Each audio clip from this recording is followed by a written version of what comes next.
A notion is a social standard, a social stigma. A notion is the mechanism that defeats option. And a notion is essentially not just a notion, but also a coercion. Honorable Speaker, the goal of the feminist movement is to achieve equality for women who are suffering and give equal rights to women on the ground.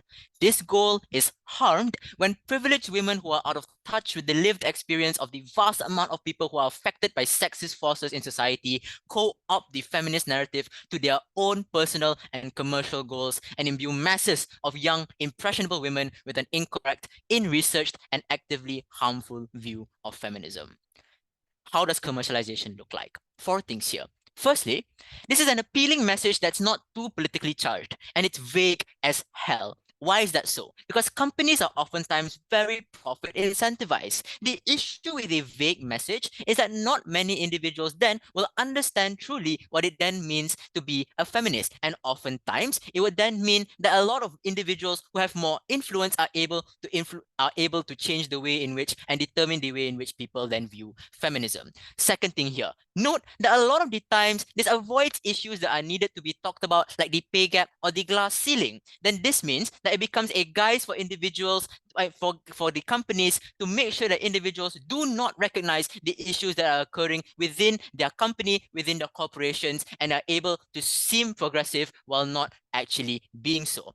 Thirdly, this gives more awareness to these companies because it targets half of their consumer base because half of them are women. And so therefore, this will make sure that they will give more profit and will give more attention towards these corporations. Examples of the real world look like rainbow capitalism and the selling of Make America Great Again hats that gained a lot of attention and a lot of sales in the status quo. Second piece of framing here, what are the interests of feminist movements? Firstly, they require genuine acceptance of the feminist movement. They don't necessarily operate based off of math. And secondly, they want to change against an institution. How does commercialization prevent this from manifesting? We'll tell you further in our substantives. What does the consumer base then look like? We feel as though the consumer base is consisting of two different types of individuals. Firstly, individuals who will see the woke incentive and then create greater resentment against the movement, aka bigots, and secondly, those who are more progressive. We'll tell you further in our speech why does it make it far worse for both of these individuals on our ground. Why? And insofar as we're able to prove that, we win this debate.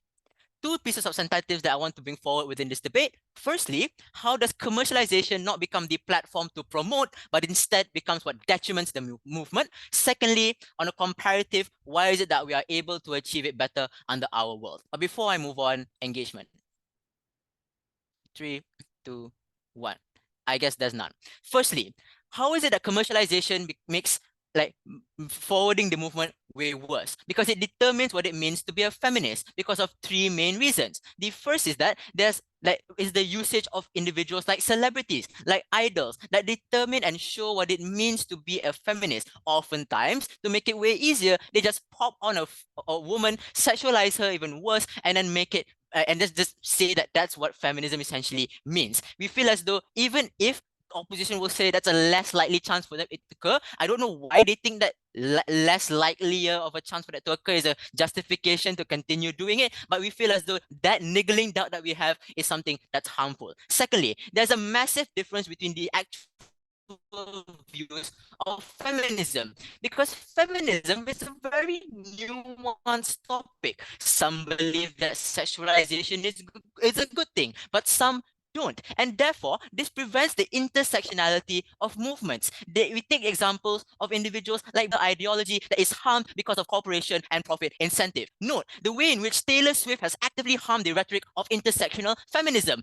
When when she got the nomination for 2 music videos for the MTV Awards, and Nicki Minaj didn't, Nicki Minaj actually caused some form of beef with Taylor Swift about what it means to them be a feminist, to the point where she blamed Taylor Swift for not supporting women. What the further harm here, more importantly, is it makes the barrier of entry extremely high to become a feminist. By right, feminism is supposed to be a movement where everyone can be a feminist. And therefore, when there's a risk of misspreading the trend, as the trend goes on further with, within the years, as years go by, it becomes very diluted and manipulated by the corporations. We do not want this to happen. We'll take the analogy of bringing someone out on a dinner. Imagine bringing someone out on a dinner, bringing them to a place where they don't really like as much, like without telling them where you're going, and then say you can't really say anything, you can't really say no because I did it all for you. So this is something that can essentially occur when corporations determine what it means then to be a feminist, where individuals then do not know how to be a feminist, and becomes far worse when young impressionable women, especially within the third world context, unable to see and unable to achieve the first world privilege idea of what it means to a woman within the status quo. Let's move on to those who do not support the feminist movement. Three things here. Firstly, it polarizes the movement even further because it then determines that every woman and every feminist will act this way. For example, the way that girls act in shows are oftentimes seen as, mind my language, bitchy. And thirdly, note, bigotry is not necessarily deplatformed in the status quo as Op might want to talk about. Note, when Barbie came out, a lot of individuals said that the way in which Ken was treated in the movie was something that was harmful, was something that was worse for men. So all of these things are something that occur even in the status quo, and it's a result of corporate incentive to gain a profit incentive on feminism. On a comparative, second argument, how we're able to change this under our world, because we prevent the harms of commercialization. We do not muddle the idea of what feminism is towards these two types of individuals that I mentioned. And note, the only people who are able to access any of these forms of like goods that the corporations give out are richer individuals. So lower socioeconomic backgrounds of consumers aren't able to access this. So opposition can't really say that there's more awareness that people can suddenly access the idea of feminism under our end. Let's say that this cost is going to happen. Note, this cost literally means the idea of commercialization is bad. That's just unstrategic op. We feel as though then this makes it so that corporations decide what individuals believe in and push their own ideas. We do not want this, ladies and gentlemen. We want a lower bar of entry. We want more intersectionality and support. And because of all those reasons, we are so proud to propose. Thank you so much for that excellent open of this round. Let's call on the leader of opposition to open the case for up. Hi, can everyone see and hear me clearly? Yes, you're both visible and audible. All right, nice. I will begin my speech in 3, 2, 1. The feminist movement pushes for roughly two main goals. Firstly, you allow more people to understand the struggles and ideas, but also secondly, you want more people to buy it. This is the part that Prime Minister completely neglected in his speech, and this is what I'll be doing. My speech will look as such. Firstly, I will touch on the rebuttals. Two, I would do a little bit of reframing because there were a couple of things that were missed out, that were key coming from PM that should have come up from PM but didn't. And fourthly, and then thirdly, I will go into the points coming up. All right. So moving on to pieces of rebuttal. Coming from PM, he stood up today and he told us about how idols and corporations, firstly, but not only do they determine what feminism is, but also B, they also tried to say that it prevents a lot of intersectionality within the discussion of feminism. Simple responses to this. First and foremost, his clear analysis to it is the fight between Nicki Minaj and Taylor Swift. And in that fight, what's ironic is that the literal reason there was even discourse around what between those two people is because of commercialization. It's because of things that have been blown out of proportion, where marketing is everywhere, where you see a lot of feminist ideals on like the shampoo bottles that you can read while you're taking a shit. These are all things that have already been pushed for, and it's only a problem on side government. Because on side opposition, we don't have this particular issue. Yeah, why? Because on their side, they're trying to say that they negate a lot of the harms from it. But as we will prove to you on side opposition, when they take away this particular harm, they're taking away a bunch of good, which they have yet to prove why it's still justified on their side. But before I continue with setup, yes. So why do you think corporations have the incentive to push for things such as reducing the gender wage gap for women? Here's the thing.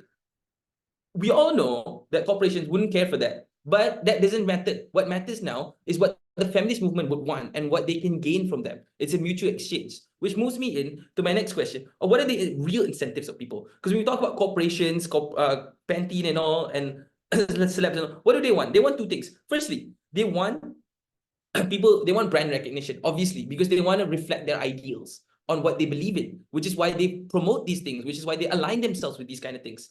Two, you also see for corporations and people to buy in, you see that firstly, women have a lot of buying power because women are a huge market. And they know that they can reach out to these people, which is why when the feminist movement accepts this form of commercialization, it allows more of their message to be spread through.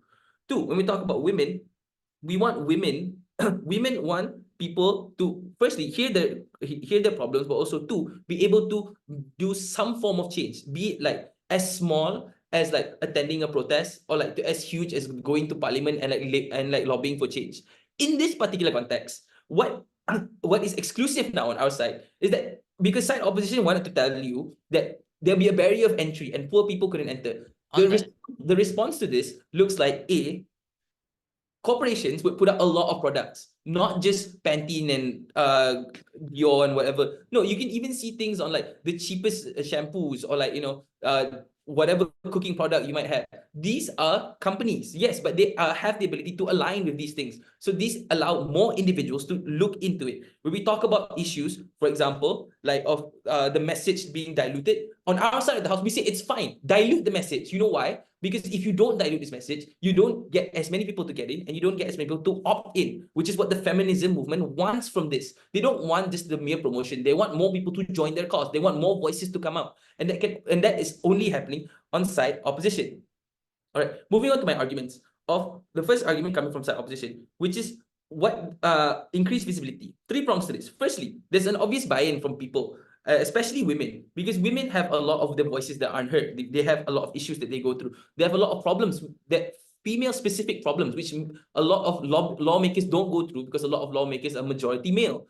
So these are platforms for them to actually be able to voice out their issues, because one voice is not strong, but a lot of voices is collectively a lot better, and that's why for the feminist movement. But also on the next prong, it's easier for women to contribute because, as I mentioned before, that is the structure that we live in today's world, as compared to side opposition, side government, when they regret having this thing, when they regret having these opportunities to get the message through in the first place to the smallest person.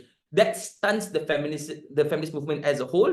That prevents corporations from nudging in, which allows corporations to help fund and help make this movement more sustainable. But also 3, there's a higher barrier of entry on side government now, because side government side looks like a side where, 1, people don't really talk. There's not a lot of commercialization about feminism. 2, anyone can declare themselves to be the face of feminism because no one is actually perpetuating what true ideals are. 3, the discussion would be less now on side of government because it's not mainstream. It's not mainstream. Yeah, they can say that, it's diluted, a lot of message gets lost. It's fine. At least we get these people on the bandwagon. We get them to opt in first. And once these people have opted in, rejected. When the opposition buys in, when you have people that are buying into these ideas, what happens is that you have more people joining, and when you have more people joining, you have higher numbers, bigger protests. You have a larger voice. So that means you will obviously be taken seriously.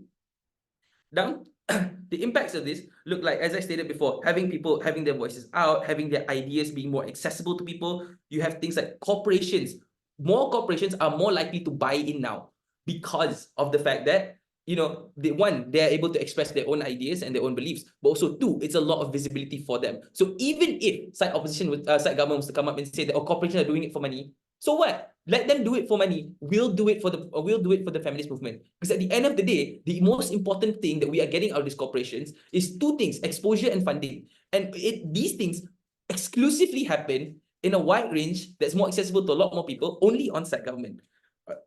So what have I shown you? That I've in my speech today, I've shown to you why on our side, only on side opposition, do we have a bigger platform. I've weighed up to you and show you why this bigger platform makes it more accessible, which defeats the argument of the barrier of entry. 2, I talked to you which one is more likely to find funding, because why, and I've also explained to you why the feminist movement requires funding, because it doesn't have like a corporate structure. They need to find outsourced funding, and what better way to get funding from the literal corporate overlords, which they keep on ranting about. But also three, which side has more informed individuals? On our side, we've shown to you that because of our lower barrier of entry, because more people have access to this message in the first place, only on our side do we show that feminist movement has grown significantly because of commercialization, and because of that, we don't regret it. And with that, I rest my case. Thank you. Great. Thank you so much for that excellent speech. Let's call on the Deputy Prime Minister to the stand here.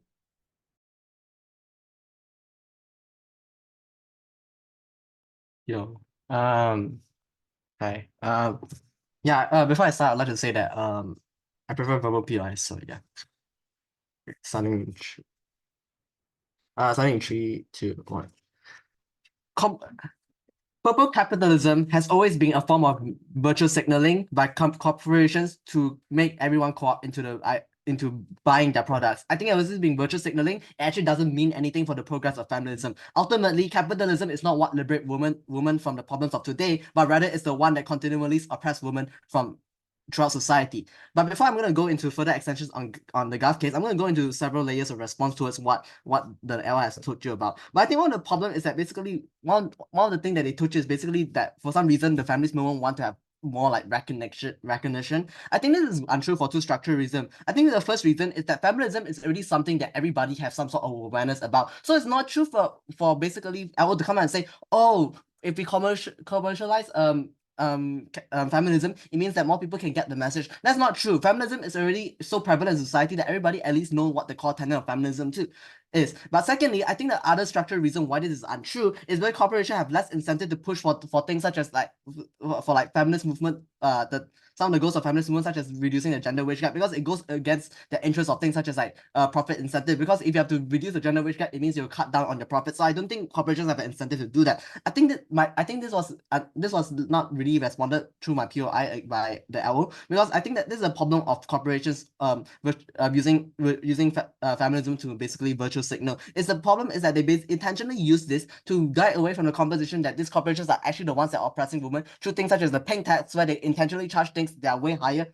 for basically the same products between men and women, or basically they continue to facilitate the things of gender wage gap, where women are where basically women get less pay, they don't get things such as maternity leave, and they continue to profit from the oppression of women. I think then the second problem is about the problem of diluting the message of the movement. Because the problem is that insofar as everybody already agrees with what feminism is about, oh, we want equality, we want women should have things such as go boss, whatever, right? I think the problem is that is intentionally remove them. It takes away the message or voices of people who have actual grievances against the system. Things such as Black women being oppressed continued by corporations, such as where some of their products is intentionally higher, or basically how women in third world countries are gonna get ignored, because the main priorities of this like corporations is to target towards those people who live in the first world country, right? So they just only target like things such as like first world feminist issues. So they intentionally ignore other parts of the world, right? I think then this again takes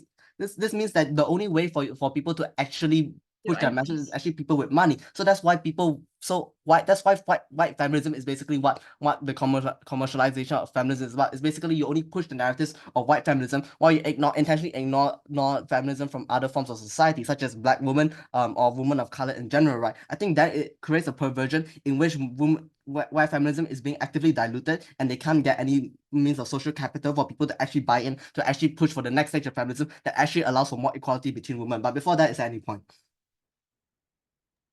There is no quota for how many women role models you can have in the feminist movement. We have Beyonce, who champions Black women. We have Aishwarya Rai, who champions Indian women. So I don't see why you are limiting yourself, because you're not being charitable to the case right now. Okay, one, I think you're intentionally not understanding what I'm trying to say. I think one, the only reason why this idols are successful in the first place is because they don't go into the deeper issues of this issue, that because they intentionally want to stay profitable, and they still want to channel towards capitalism. It means that they won't actually dive into issues such as sexual assault in places like India, or they won't go into more specific issues. I think secondly, I think saying that we don't get role models on our side is inherently untrue, because there's still activists that don't participate in capitalism. It means that they continue to do activism without gaining any form of profit motive by doing activism, right? I think then the problem of even that, I think this problem of like basically commercialization of feminism is that it intentionally creates some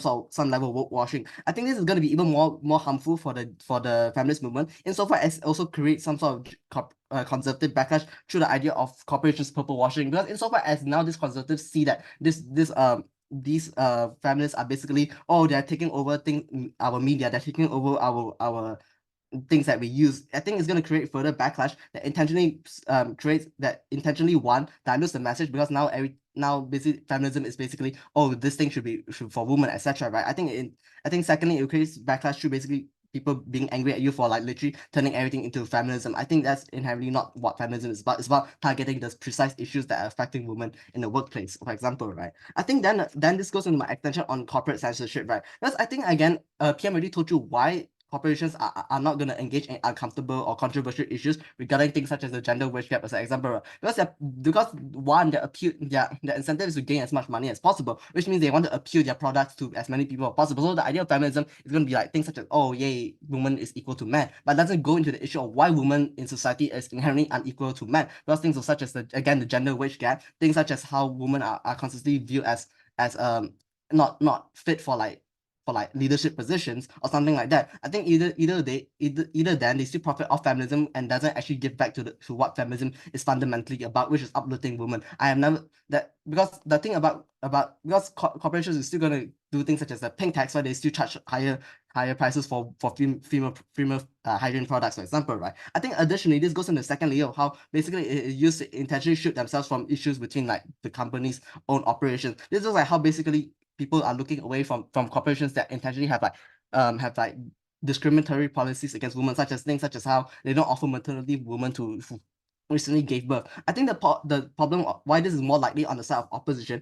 is that because insofar as basically there's more commercialization of like feminism, it means that that corporations are intentionally pushing this message of like equality, and this allows them to shoot from the idea of, and this gives them authority in the matter, such that people won't question their workplace practices, insofar as now they're seen in the eyes of many people to be pro-feminist, and therefore they think the issue is solved. I think the problem is more nuanced into that, and I think people on our side of the house is more likely to going to call out these corporations for what they're doing, insofar as these people are not going to be bought, not going to be not going to just take whatever what this corporation are saying at face value. I think the implications of this is that on their side of the house, they reinforce the structure on misogyny and capitalism, in which they continue to oppress women. I think commercialization ultimately takes more away from feminism. It's the idea of how basically commercialization only focus on basically issues that are regarding like commercial feminism often engage in the lens of white feminism, things such as Taylor Swift or like being a girl boss, while they intentionally not talk about issues that directly affect things such as Black women or basically other women from third world countries, right? I think that it looks like there's a very big problem in terms of how corporate feminism has affected women across the world and never been part of the proposal. For the next speech, let's call on Deputy Leader of Opposition to stand here.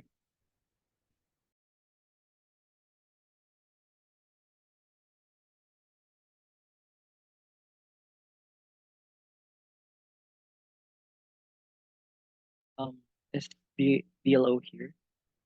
Hello? Yes, sorry, my camera's having issues. Can you hear me clearly? Yes, you're audible and visible. Okay, thank you. Is this clearer? Yes, that's better. Okay, thank you.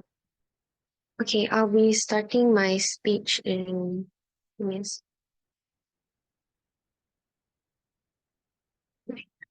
Yeah, 3, 2, 1.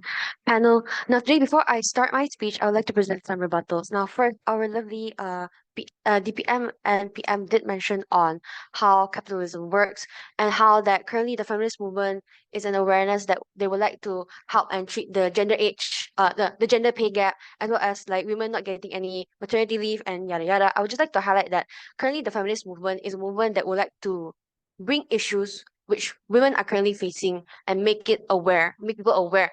And the reason why they need to make people aware is that because that less people are knowing what's important. So now, firstly, I would like to highlight that the government here has put in the burden on the corporations to like give maternity leave and gender pay gap and yada yada yada. But I would just like to mention that corporations can only provide these incentives to their workers only. So why focus on something small when you can focus on something big? And plus, these gender pay gaps and maternity leaves and yada yada, even though settled by the government, it is also impacts which takes time. So how can an impact take time if the awareness will not to exist? So in this sense, we as an opposition here, we dilute this information because it gets the main message through. It brings awareness to women facing these issues and thus making others and all of the citizens more likely to understand the issue and jump on the bandwagon.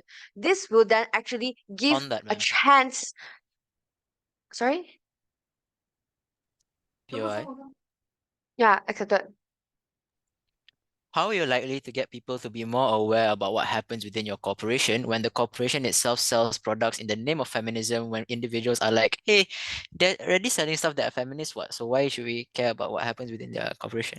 Thank you so much for the statement, but this is actually the burden on the corporation and not the burden on the feminist movement. So now moving on, firstly, I'd like to highlight that state government here has highlighted and mentioned on the first word feminist, and then like they are ignoring people of color, ignoring the minority. But I'd just like to highlight that the feminist movement is not as such. They mentioned that the feminist movement or corporations are likely to focus on quote unquote first world women or like quote unquote rich women.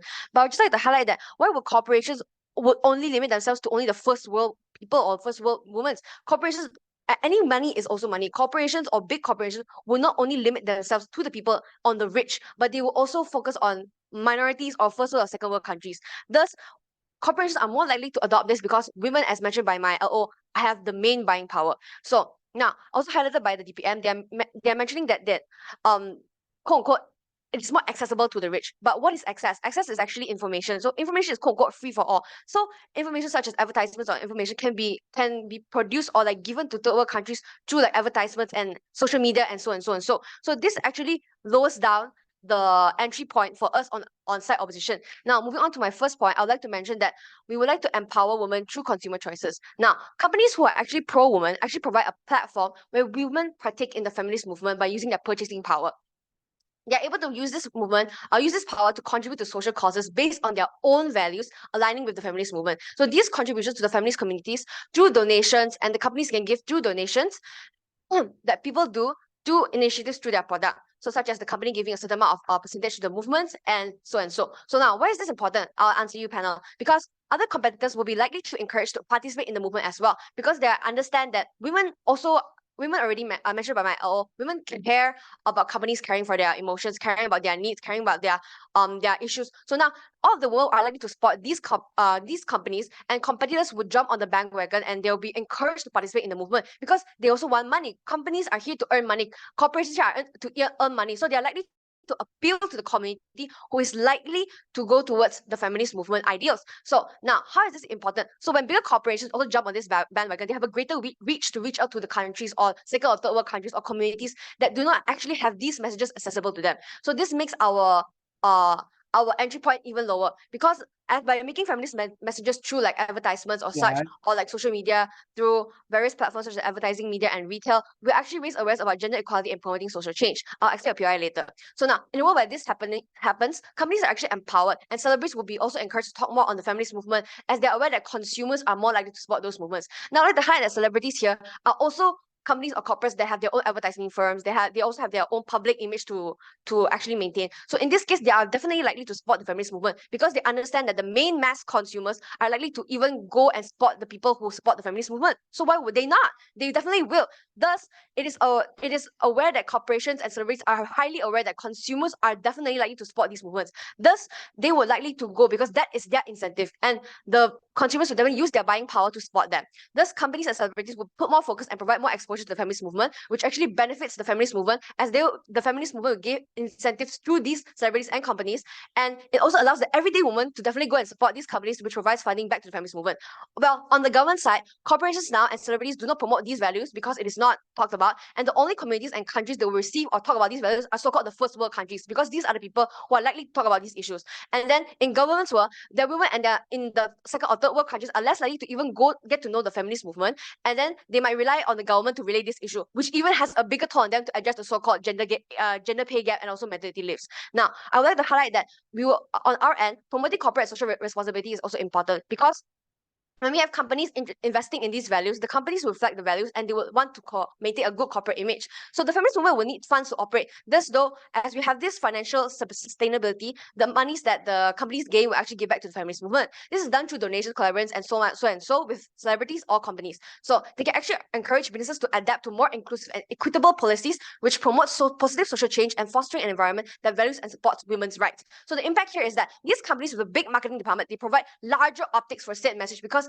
like example, Dove, which exists in many countries, not in the first world country, but even third world countries, they are not only promoting it they are not only existing, but they also have advertisements. So these companies will share about their advertisements through feminist movements. They will talk about their feminist qualities and personal and emotional experiences of females facing prejudice. So this will encourage and inspire younger women in these so-called laid-back countries. Because how? Like Pantene and Dove, they have campaigns on mentioning they would encourage younger children or women to dwell into chemistry or STEM studies so they can work with the company and they can further their studies, which actually gives these women a chance to break the traditional values of traditional women and provides our younger women with a chance of a better future. And because not all media and countries are likely to promote these values and support the feminist movement, thus the companies will actually create a bigger impact by providing these optics to women who are not know about the movement, and rather on those in governments were relying on the government, which actually is a bigger toll for them, because the government is not likely to appeal to this, because technically the government doesn't even need to earn money from this. Thus, they have lesser incentive. With that, I am very proud to oppose. Thank you. Thank you so much for that excellent speech calling on government whip to crystallize their case. Here.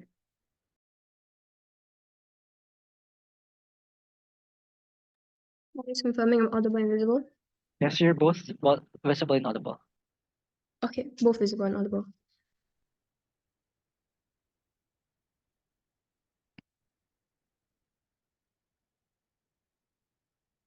Kind of really simple seat for you today, right? Because firstly, I'll start some rebuttals, then I'll go on to my main catch on why you win, right? Firstly, let's point out the lack of analysis that coming from their side of the house, right? Because L keeps talking about how these products are going to help them, but they really prove how inserting a face of a woman is going to actually promote these feminist ideals, right?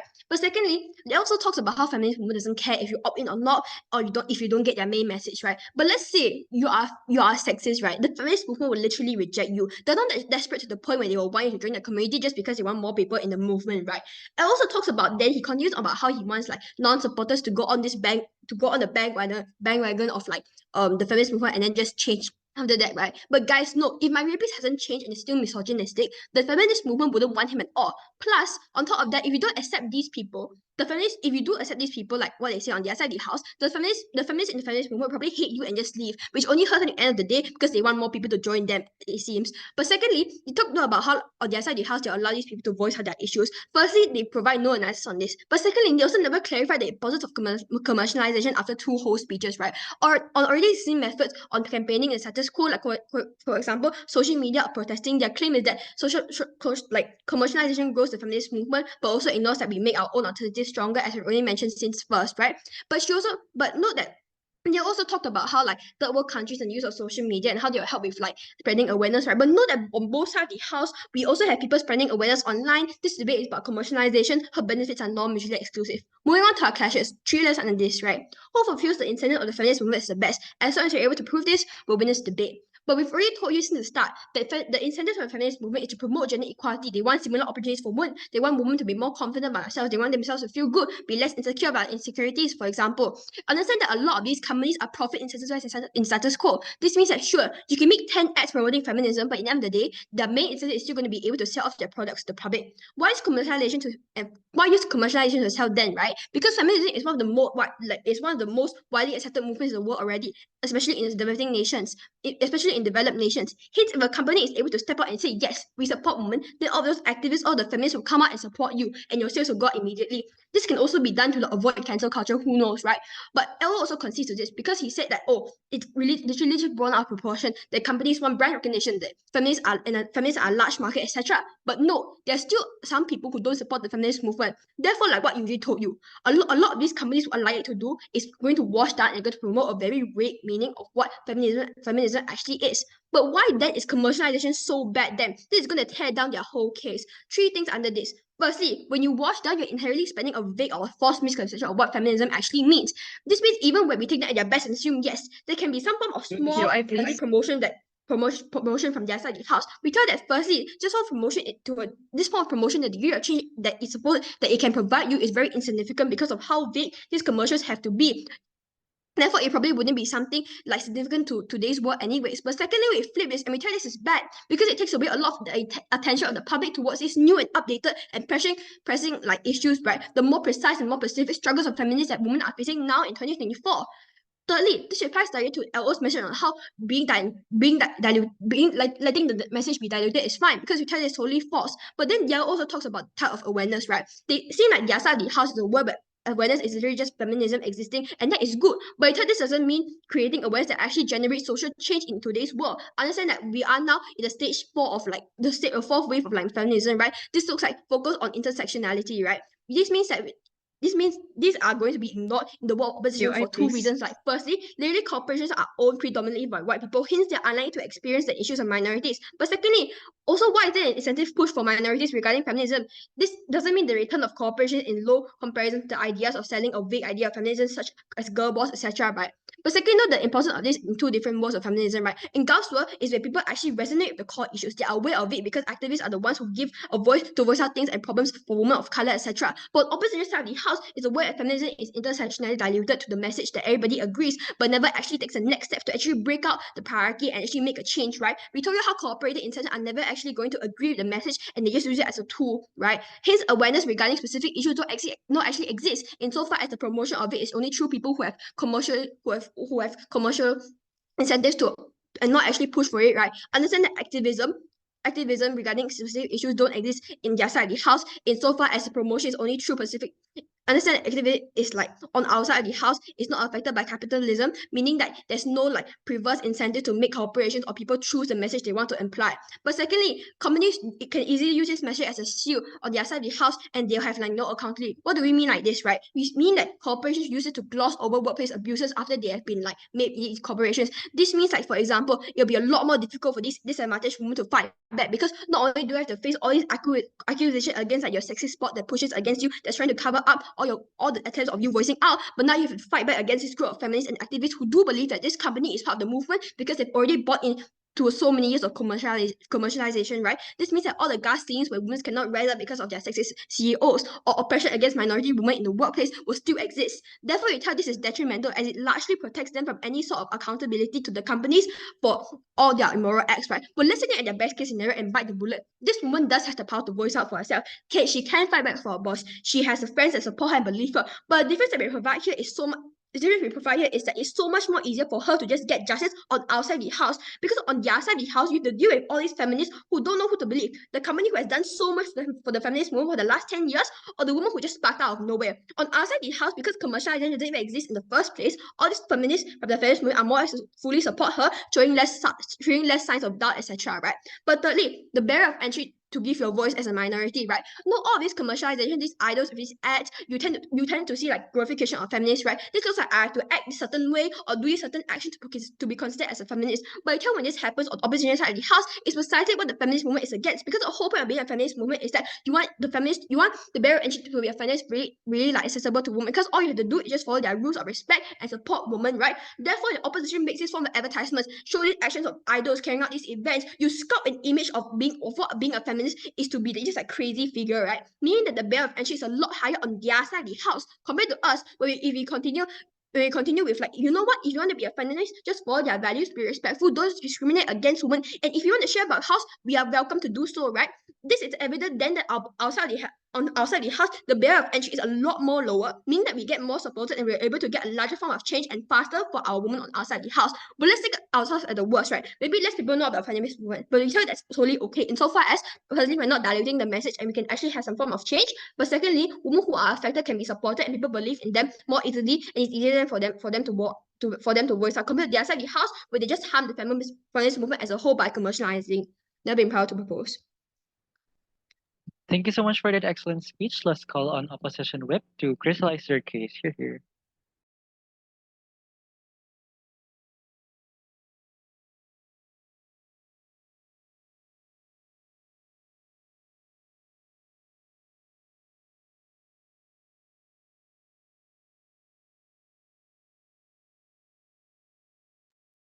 Okay, am I audible? Yes, you're clear. Oh, hold on. I think there's an echo. Am I audible now? Yes, that's better. No echo? All right.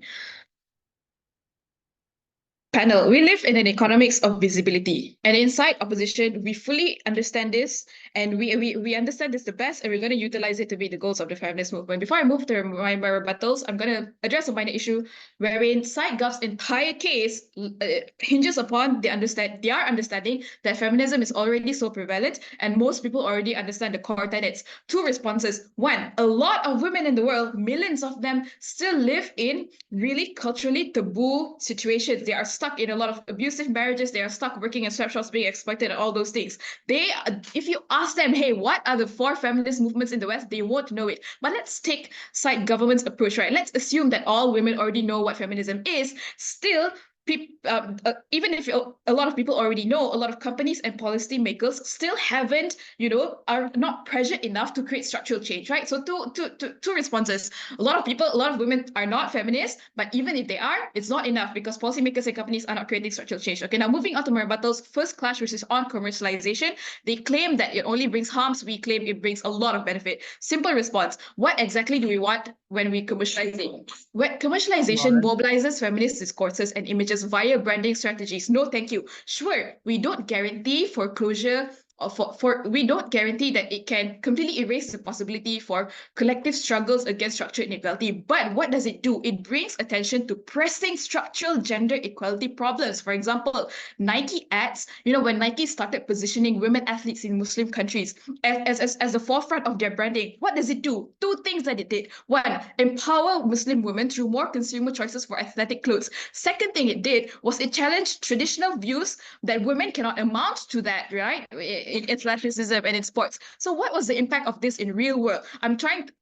What was the impact of this in real world? Women and girls who were in culturally misogynistic environments, they felt connected to a larger movement. They felt that like their issues were being seen, right? However, this line of logic, all of these levels of impact, there is no opportunity for mainstream visibility for women's issues inside government's world. Like so many examples, like body care products that normalize body hair, period products that highlight period poverty. There's no opportunity for any of these reaching that large-scale visibility in Gov's world. However, we see that living in the economics of visibility, we can fully utilize commercialization in this way, right? So let's go to the second clash, where side government claimed that mainstream feminism, is usually co-opted by privileged groups and rich women. And what does this lead to? They claim that it leads to the dilution of the message.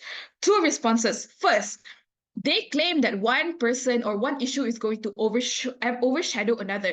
I responded with, there is no quota in the world of how many facets of feminism and how many role models can exist. They hyper-fixated on white feminism, but they're not being charitable with their own characterization. They are supposed to characterize it properly. They're not doing it, so I'm going to do it, right? Along with my other team members who did it just now. For example, the singer Halsey. So she champions for abortion and reproductive rights. Beyonce champions for, Black and queer feminism. Okay, so there are a lot of facets of feminism that exist that are being championed. But another issue is that they are denying the lived experiences of these rich women. And why is that flawed? And why does it show that they do not understand feminism? They think that being wealthy excludes women from being subject to misogyny. They claim that just because you're rich, your lived experience is not important. Beyonce came from the slums. Dolly Parton was poor and she was being raped. So their lived experiences are not negated just because they ended up being rich, right? That's why they are still valid role models and it is important for them to be there. So next, let's talk about the dilution of messaging that side gov claims happen. They say that on our side, companies, no thank you, companies are only virtue signaling. My simple response to that is 1, women in the global south with no access to higher education, who are tied to notions of duty towards like domestic labor. On side up, we bite the bullet and we told you, yes, the message is diluted, but for a reason. And what is that reason? Because these women in the global south, they don't need you to shove Marxist feminist literature review in their faces. What do they need? What they needed was seeing the words girls not brides, for example, for child marriage, Me Too, for example, for sexual assault, which is what reaches them because of the high visibility of advertising and social media, hashtag activism, and all the celebrities that they listen to, championing this in their concerts and in their merchandise. So that's what these women need. you can't tell people to build a car if they don't even know what like a spanner is, if they don't know how an engine works. That's not how you adopt that's not how you adopt a political ideology and turn it into praxis. Okay, so next let's move on to their claim of how, you know, if we allow the commercialization, a lot of people are going to feel like they're being excluded, and they're going to feel like, you know, because all these products are so feminist, it doesn't really align with me, I feel like I'm being excluded. My simple question is this: in civil rights movements, in movements against xenophobia, do you tell black people to go and love white people? Do you tell foreigners to go love people who are oppressing them? I'm questioning, how exactly are you championing the feminist movement when you seem to think that women are the only oppressive group who should go side with your oppressors? No, if it benefits women consumers, if it benefits those companies, we say that it is a mutualistic relationship. It is not exploitation, and we don't think that capitalizing off of something and commercializing off of something is a net negative. We see the benefits behind it, and we see and understand how the visibility is the most important thing. And even if it's not the most important thing is in this debate, it still enables all the benefits that you guys bring on site gov, which is like championing marginalized voices, and then getting allowing to understand. No, thank you. It's already past the 6 minute, right? So let's go by clash. Commercialization, whether there's benefit or harm, we have shown you how there's exponential benefits, and whatever harms that they bring can be curbed because discourse exists in the first place, right? For example, all the Barbie movies and everything, the only reason that more people looked into feminism, feminist theory, is because of that discourse, right? Let's go. And then next, on dilution, we say that one, that's not necessarily true. Even if it's true, it's important because it needs to be diluted for certain audiences who need it the most. And last but not least, on whether both of these things lead to the feminist movement, you know, feminist goals being reached, we say that it does, and it does it so much faster and at a much larger scale. And with that, I've never been prouder to oppose. Yeah. Okay, thank you so much for that excellent speech. Now to close the case for Upbench, calling on Upreply here.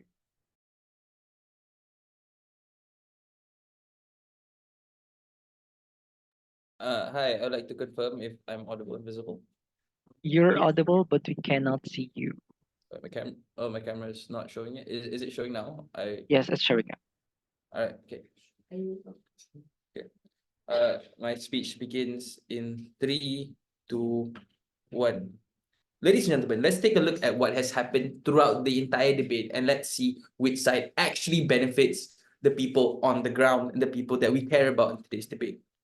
First clash, first thing coming out from side opposition, from side government, they talked to us about how the dangers of commercialization, about how, you know, their analysis went along the lines of, you know, idols need to be there, and, you know, people just need to have the money. Side government throughout the entire case has made a couple of things clear. Firstly, they presume that a lot of the issues that come up in status quo are because of women, and women themselves are hindering things. That's why they berate things like, you know, having females champion for movements. Or we can also see things like when they completely neglect the fact that, you know, they say that there's a huge barrier of entry. This just shows to you that in this day and age, and in this particular debate right now, that side government is not considering a lot of other factors that enter into feminism. They've only been portraying to you what white feminism looks like and how white feminism progresses. That's already a huge flaw on their side. Secondly, when they talk about the dilution of the message, what does this look like? The dilution of message on their side, they're telling us that it's going to get so muddled up that people wouldn't get the message. Despite multiple efforts from outside of the house, when we told them that even though that this message is muddled, firstly, if it happens, it's fine, because we need it to be muddled down, to be digestible, to be in bite-sized pieces, so that people that don't know anything, which is most likely the most vulnerable individual, they would be able to access feminism in the first place.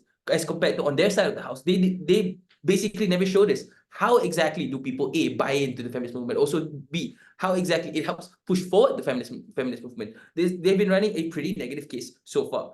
Thirdly, on the issue of barrier of entry, ladies and gentlemen, on side opposition, we have highlighted to you how the concept of feminism works and how people buy in and how people opt in and how people can contribute in all levels. We talked about how people get in when they're rich, how poor people could buy in too, how poor people can contribute, how rich people can contribute. We've analyzed you and shown to you that on our side of the house, and our more broader and complete understanding of what feminism is shows that on our side of that, we've proven to you that the argument of this being a huge barrier of entry is absolutely false, because the only analysis that came out from this barrier of entry argument went along the lines of, okay, hey, we have a lot of only people with a lot of money can become these idols and can participate as a feminist because they have money to pay for these kind of things.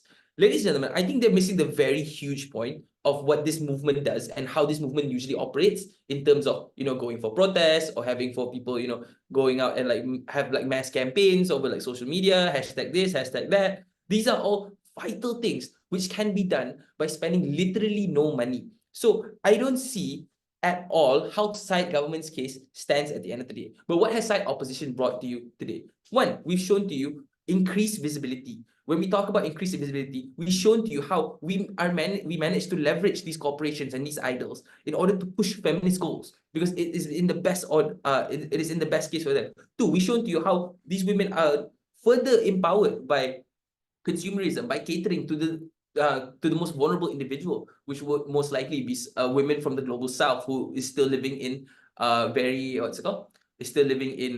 very rural and a very patriarchal society, which is pushing them down. We've also shown to you how corporates have bigger incentives and how more corporations would buy in. So we would have more allies and more funding and more people supporting it. Yeah, sure, we bite all the bullets and tell you that, yeah, we accept the dilution. We accept the fact that the corporations might do pink washing. But at the end of the day, all these benefits outweigh all these negatives that come from side proposition. With that, I've never been proud to oppose. Thank you so much for that excellent speech. Let's now call on Gov Reply to end this debate. Thank you.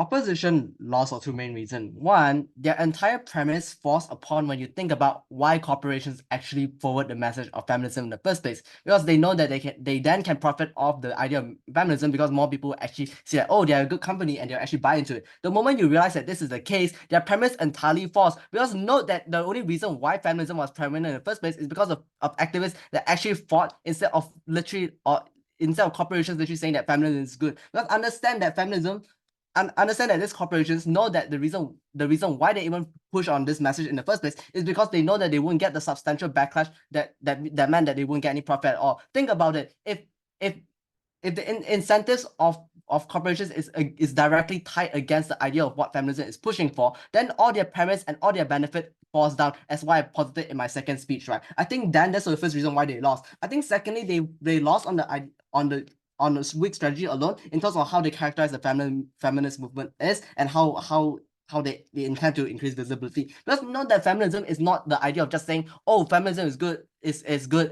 Women are supposed to be equal. Women should go to work, etc. This is already something that is already co-opted by the rest of the world, right? Through things such as social media, where people already are most likely gonna agree with you that, oh, women are equal, should go to work, women should go to school. But I think the problem is that then they view accessibility as literally saying that it's like revealing people, it's like, oh, this is what feminism is about. But I don't think that's inherently true, because I really established from the start from PM's speech is that the idea of what we are trying to push right now as feminism is a push on the core issues that systemically oppresses women from the get-go. This looks like things such as a gender wage gap. This thing looks like the pink tax. This thing looks like things that corporations have often oppressed women for through the use of capitalism, where this is the precise reason why the debate is literally about. I think the reason why I think that is I don't think OP can actually win this, because really showing you why some of these issues that feminism is fundamentally about is never going to be addressed through capitalism, because simply it goes against the incentive structure of corporations and people who profit off capitalism alone.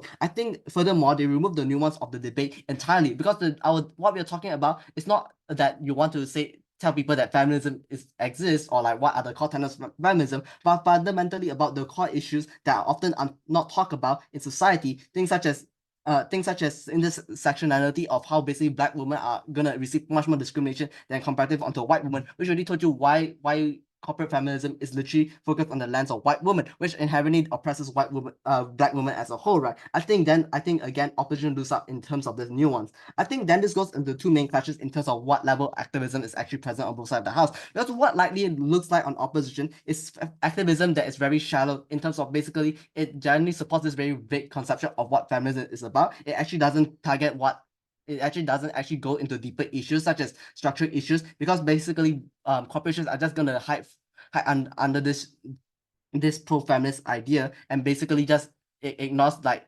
issues on the workplace where corporations continue perpetuate this issue. I think on their side of the house, they get less engagement of this simply because a lot of this feminist movement is gonna get co-opted through capitalism. I think secondly, in terms of visibility, I think we were able to establish far better nuance in terms of what visibility is about. It's about it's about more specific issues that specific feminist movement are targeting on. Let's note that feminist movement is not this broad conception of women equal equality. It's a set of complex issues that affect different women from different areas. I think because of that, we were able to show that we are able to increase visibility through activists promoting themselves instead of basically this corporation just promoting a vague sense of visibility. I think on that alone, we're able to show why minority